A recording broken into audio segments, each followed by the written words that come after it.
ಪ್ರತಿ ಶುಕ್ರವಾರ ಕರ್ನಾಟಕದಿಂದ ಕೇದಾರ್ನಾಥ್ನ ಹತ್ತಿರದ ಒಂದು ರೈಲ್ವೆ ಸ್ಟೇಷನ್ಗೆ ರೈಲ್ ಇದೆ. ಆ ರೈಲ್ನ ಬಗ್ಗೆ ಇವತ್ತಿನ ಈ ವಿಡಿಯೋದಲ್ಲಿ ನಾವು ಮಾಹಿತಿಯನ್ನು ನೀಡಲಿದ್ದೇವೆ. ಇದುವರೆಗೆ ನಮ್ಮ ಚಾನಲ್ನ ನೀವು ಸಬ್ಸ್ಕ್ರೈಬ್ ಮಾಡಿಲ್ಲ ಅಂದರೆ ಸಬ್ಸ್ಕ್ರೈಬ್ ಮಾಡ್ಕೊಳ್ಳಿ. ಕೇದಾರ್ನಾಥ್ ಇರೋದು ಉತ್ತರಾಖಂಡ್ ರಾಜ್ಯದಲ್ಲಿ. ಕೇದಾರ್ನಾಥ್ಗೆ ಹತ್ತಿರದಲ್ಲಿ 2 ಪ್ರಮುಖ ರೈಲ್ವೆ ಸ್ಟೇಷನ್ ಇದೆ. ಒಂದು ಹರಿದ್ವಾರ, ಇನ್ನೊಂದು ರಿಷಿಕೇಶ್. ಇಲ್ಲಿಗೆ ಆ ರೈಲ್ ಇರೋದು. ಟ್ರೈನ್ ನಂಬರ್ 22659 ಮಂಗಳೂರಿಂದ ಶುಕ್ರವಾರ ರಾತ್ರಿ 8 ಗಂಟೆ 5 ನಿಮಿಷಕ್ಕೆ ಹೊರಡುತ್ತೆ. ಉಡುಪಿಗೆ ರಾತ್ರಿ 9 ಗಂಟೆ 22 ನಿಮಿಷಕ್ಕೆ ಬರುತ್ತೆ.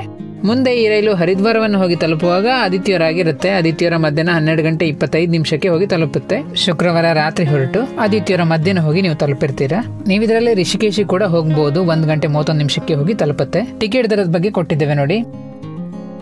ಸ್ಲೀಪರ್ ಕೋಚ್ ಆದರೆ 930, ಥರ್ಡ್ AC ಎಕಾನಮಿ ಆದರೆ 2305, ಥರ್ಡ್ AC ಆದರೆ 2400, ಸೆಕೆಂಡ್ AC ಆದರೆ 3500 ರೂಪಾಯಿ. ಈ ರೀತಿಯಲ್ಲಿ ಇದರ ಟಿಕೆಟ್ ದರ ಇದೆ. 40 ಗಂಟೆ 15 ನಿಮಿಷ ಬೇಕಾಗುತ್ತೆ ಹೋಗ್ಲಿಕ್ಕೆ. ಈ ರೈಲು ಪ್ರತಿ ಶುಕ್ರವಾರ ಇರುತ್ತೆ. ಈ ರೈಲಿನಲ್ಲಿ ನೀವು ಆದಿತ್ಯವಾರ ಹೋಗಿ ಹರಿದ್ವಾರವನ್ನು ತಲುಪ್ತೀರಾ. ಆ ದಿನ ನೀವು ಅಲ್ಲೇ ಸ್ಟೇ ಆಗಿ ಮರುದಿನ ಸೋಮವಾರ ಬೆಳಿಗ್ಗೆ ಬೇಗ ನೀವು ಹರಿದ್ವಾರದಿಂದ ಸೋನ್ಪ್ರಾಗ್ಗೆ ಬಸ್ಸಲ್ಲಿ ಹೋಗಬೇಕು. ಬಸ್ಗಳೆಲ್ಲ ಬೆಳಿಗ್ಗೆ ಇರುತ್ತೆ, ಮಧ್ಯಾಹ್ನ ಮೇಲೆ ಇರೋದಿಲ್ಲ.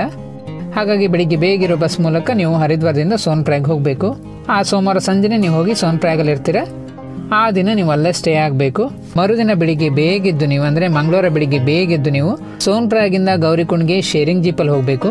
ಗೌರಿಕುಂಡಿಂದನೇ ಟ್ರೆಕ್ಕಿಂಗ್ ಪ್ರಾರಂಭ ಆಗೋದು. ಗೌರಿಕುಂಡ್ ತಲುಪಲಿಕ್ಕೆ ಒಂದು 50 ರೂಪಾಯಿ ಬೇಕಾಗ್ಬೋದು ಶೇರಿಂಗ್ ಜೀಪಲ್ಲಿ. ಗೌರಿಕುಂಡ್ನ ತಲುಪಿದ ಮೇಲೆ ಅಲ್ಲಿಂದ ನೀವು ನಡೆದುಕೊಂಡೇ ಹೋಗಿ ಕೇದಾರ್ನಾಥ್ನ ತಲುಪಬೇಕು. ಅಲ್ಲಿ ಕುದುರೆಗಳೆಲ್ಲ ಇರುತ್ತೆ, ಅದರಲ್ಲಿ ಹೋಗ್ಲಿಕ್ಕೆ ಹೋಗಬೇಡಿ, ನಡೆದುಕೊಂಡೇ ಹೋಗಿ ಕೇದಾರ್ನಾಥ್ನ ತಲುಪಿ. ಈ ರೀತಿಯಲ್ಲಿ ನೀವು ಕರ್ನಾಟಕದಿಂದ ಕೇದಾರ್ನಾಥಿಗೆ ಹೋಗ್ಬೋದು.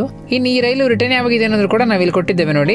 ಪ್ರತಿ ಸೋಮವಾರ ಇರುತ್ತೆ. ಸೋಮವಾರ ಬೆಳಿಗ್ಗೆ 7:45ಕ್ಕೆ ಅಲ್ಲಿಂದ ಹೊರಟು ಮಂಗಳವಾರ ರಾತ್ರಿ ನೀವು ಬಂದು ಮಂಗಳೂರನ್ನ ತಲುಪ್ತೀರಾ. ಟಿಕೆಟ್ ದರ ಸೇಮ್ ಇರುತ್ತೆ. ಪ್ರತಿ ಸೋಮವಾರ ಅಲ್ಲಿಂದ ಹೊರಡುತ್ತೆ, ಮಂಗಳವಾರ ರಾತ್ರಿ ಬಂದು ನೀವು ತಲುಪಿರ್ತೀರಾ. ಈ ರೈಲ್ ನಿಮಗೆ ರಿಟರ್ನ್ ಬರುವಾಗ ಸಿಗ್ತಾ ಇಲ್ಲ ಅಂದ್ರೆ ನೀವು ದೆಹಲಿಗೆ ಟ್ರೈನಲ್ಲಿ ಹೋಗಿ ದೆಹಲಿಯಿಂದ ಮತ್ತೆ ನೀವು ಕರ್ನಾಟಕಕ್ಕೆ ಟ್ರೈನಲ್ಲಿ ಬರಬೇಕು. ಈ ರೀತಿಯಲ್ಲೆಲ್ಲ ನೀವು ಈ ರೈಲಲ್ಲಿ ಹೋಗಿ ಬರ್ಬೋದು. ಈ ವಿಡಿಯೋನ ನಿಮ್ಮ ಸ್ನೇಹಿತರಿಗೆಲ್ಲ ಶೇರ್ ಮಾಡಿ. ನಮ್ಮ ಚಾನೆಲ್ನ ಸಬ್ಸ್ಕ್ರೈಬ್ ಮಾಡೋದು ಮರಿಬೇಡಿ.